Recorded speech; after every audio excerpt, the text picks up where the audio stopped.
Channel में आप सबका स्वागत है। मध्य प्रदेश में चलने वाली है झाड़ू 2023 में और मध्य प्रदेश के ढोंगी मामा का होने वाला है कालामो, निकम्मी कांग्रेस का होगा खात्मा।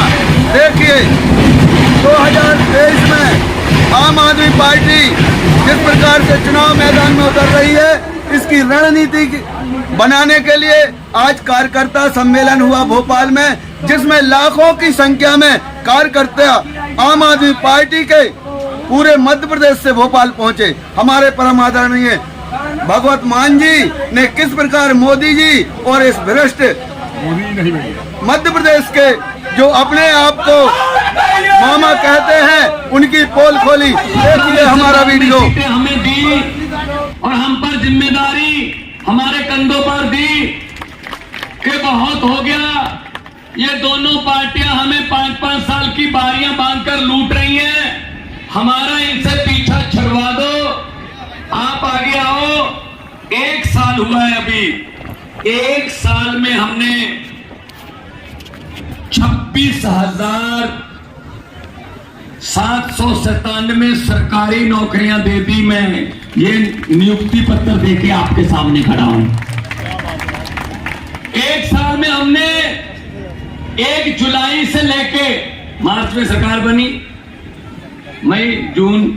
अप्रैल मई जून निकला, 1 जुलाई से लेके आज तक वो चलता रहेगा।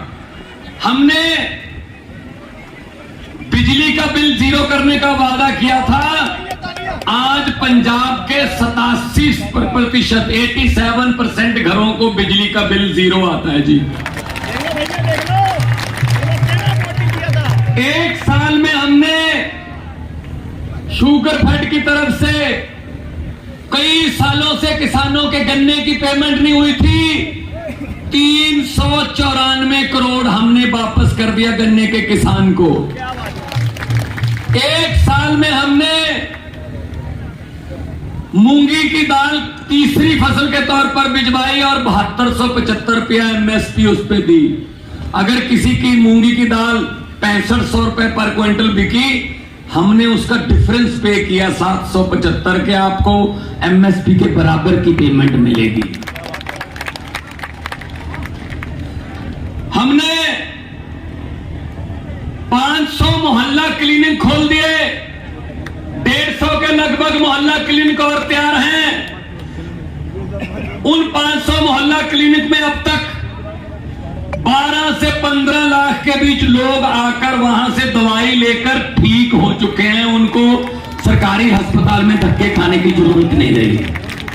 सिर्फ 1 साल की प्राप्तियां गिनवा रहा हूं। 1 साल में हमने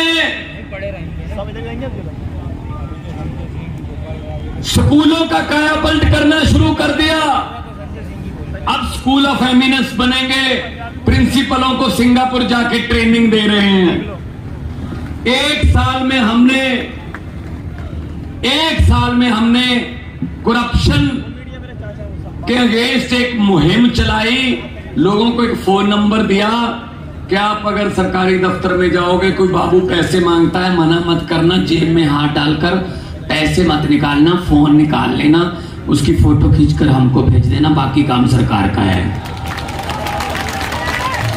सैकड़ों की गिनती में जो रिश्वतखोर थे वो जेलों में। ये 1 साल की प्राप्ति है हमारी। तो नीयत साफ हो तो सब कुछ हो सकता है।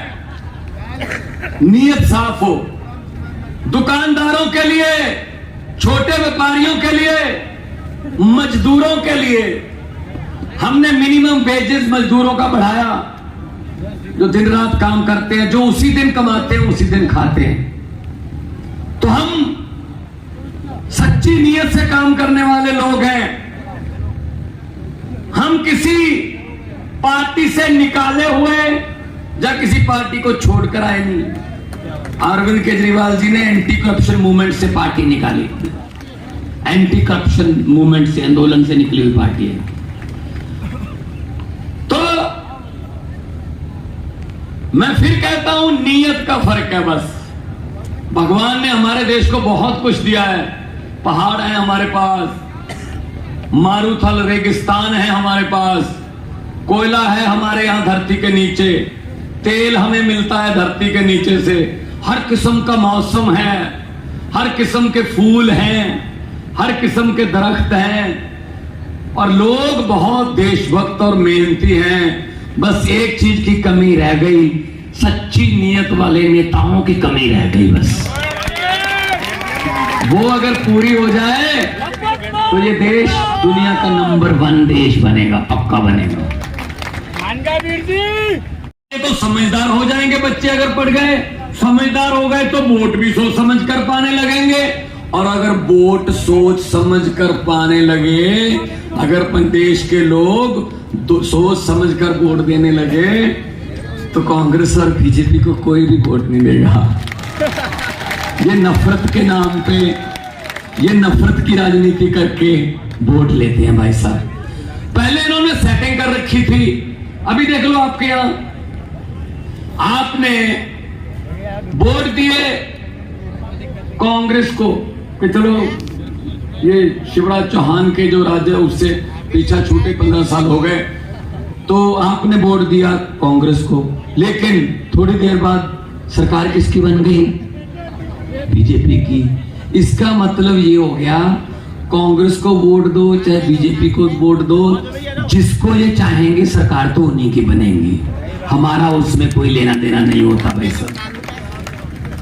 जो कांग्रेस वाले इस्तीफा देकर दोबारा बीजेपी की तरफ से लड़े, क्या उनमें से एक भी वोटर को पूछा कि भाई साहब मैं जिताया तो आपने था, लेकिन मैं इधर जाना चाहता हूं, चला जाऊं?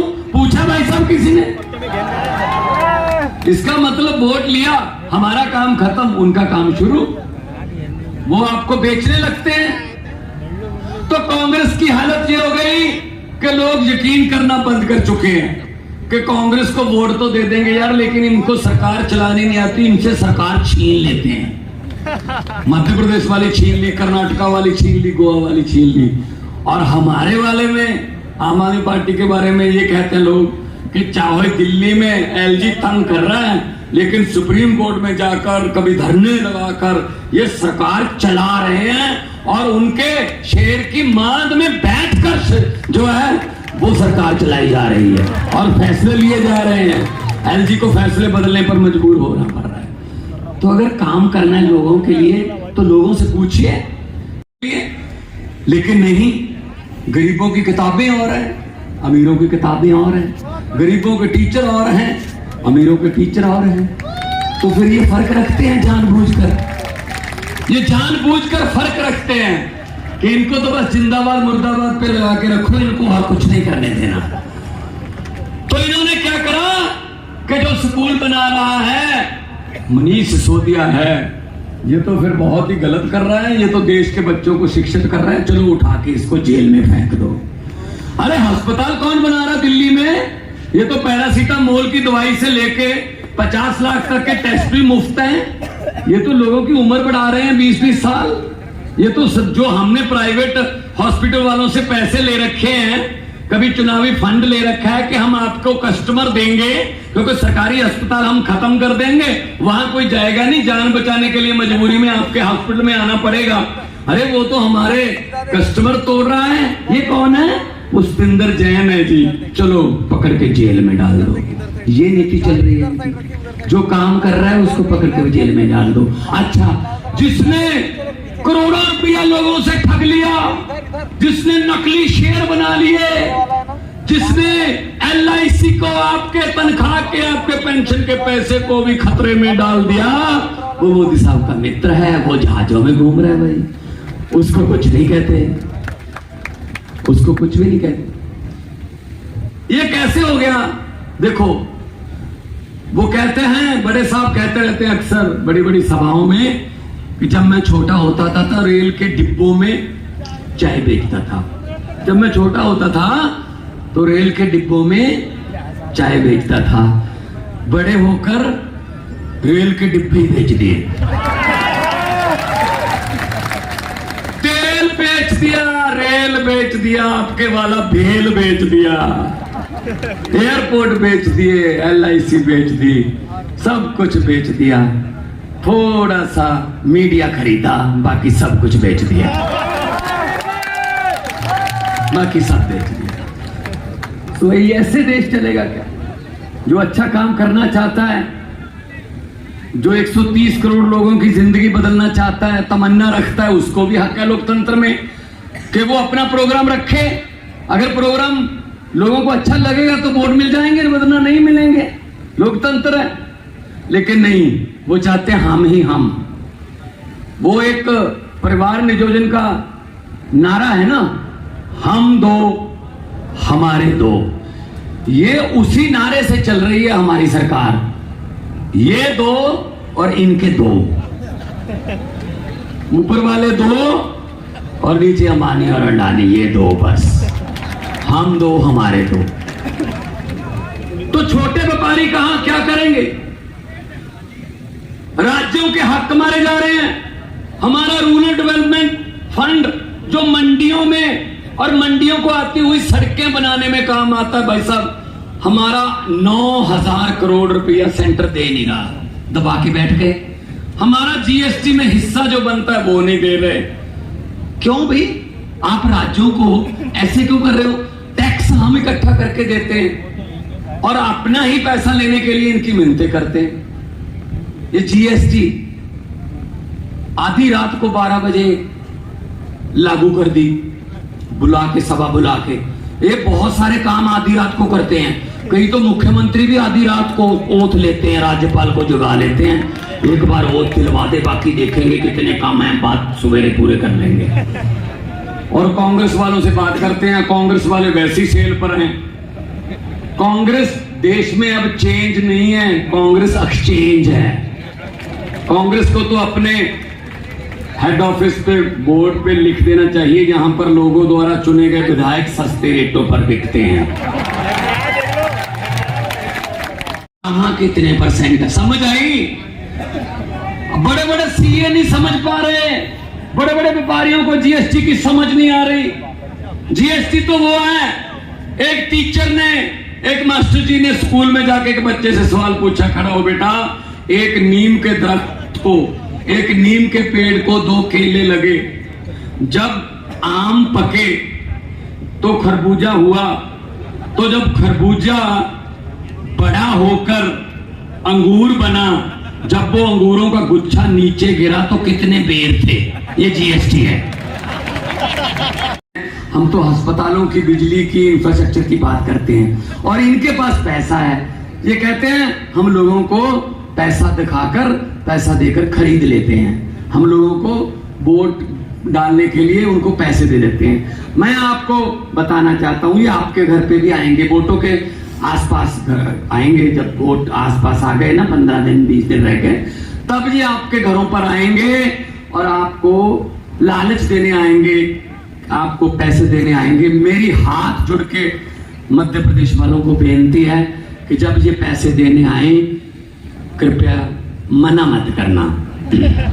लक्ष्मी घर पे आए उसको वापस नहीं करते, इनकलाब लेकर जेब में डालकर इनको बोल देना कि हाँ, और जिस दिन वोटिंग हो झाड़ू वाला बटन दबाकर बोल देना कि हाँ। जो जो समझ गए वो ताली बजाओ, बाकियों को माफ है। बहुत समझदार इलाका है संदीप भाई, बहुत समझदार इलाका है, सब समझ गए। यही है ना, यही होता है ना। एक और मौका आएगा आपके पास, आप इनके भोपाल की राजधानी, आप इनके घरों के सामने जाते हो कोई काम के लिए, कोई गांव का काम, कोई शहर का काम, कोई सीवरेज का काम, कोई लाइटों का काम, किसी भी काम के लिए जाते हो, इन मंत्रियों के घरों के सामने इनका दरवाजा, इनके महलों का खुलता है आपके लिए? नहीं खुलता। चाय पाने की बात छोड़ दो, दरवाजा भी नहीं खुलता। एक साइड पे एक छोटी सी एक रखी होती है खिड़की, उसको खोल के पीए कहता है साहब है नहीं, अगले बुधवार को आना, छिप छिप अंदर से कुंडी बंद। कोई बात नहीं, इलेक्शन के समय ये आपके दरवाजे खटखटाने आएंगे, उसको बोलते हैं डोर टू डोर। ये आपके दरवाजे खटखटाने आएंगे। मध्य प्रदेश वालों, बदला ले लेना, अंदर से कुंडी मत खोलना, अंदर से ही बोल देना हम भी आज घर पे नहीं है, इलेक्शन के बाद आना। तब इनको पता चलेगा कि किसी के दर्द से खाली जाने का दर्द क्या होता है। खा गए लूट के देश को, क्या नहीं खाया, शहीदों के कफन में से भी पैसे खा गए, क्या नहीं खाया इन्होंने, सब खा गए, मिल के खा गए। अंग्रेजों ने भी इतना नहीं लूटा था, अंग्रेज भी बेशर्म हो रहे हैं, अभी उनको शर्म आ रही है कि हम 200 साल में उतना नहीं लूट पाए जितने जी अपने देश को 2 साल में लूट लेते हैं। ये हालत कर रखी है। किसी नदिया के घाट पर अगर ये नेता लोग बस जाएं, किसी नदिया के घाट पर अगर ये नेता लोग बस जाएं, तो जनता के 2 प्यासे होंठ भी, जनता के 2 प्यासे होंठ भी 2 बूंद पानी के लिए तरस जाएं। गनीमत है, शुक्र है, मौसम पर हुकूमत चल नहीं सकती, वरना सारे के सारे बादल भी इनके खेतों में ही बरस जाएं। आप इकट्ठे रहिए, आपका हक है, देश आपका है। 130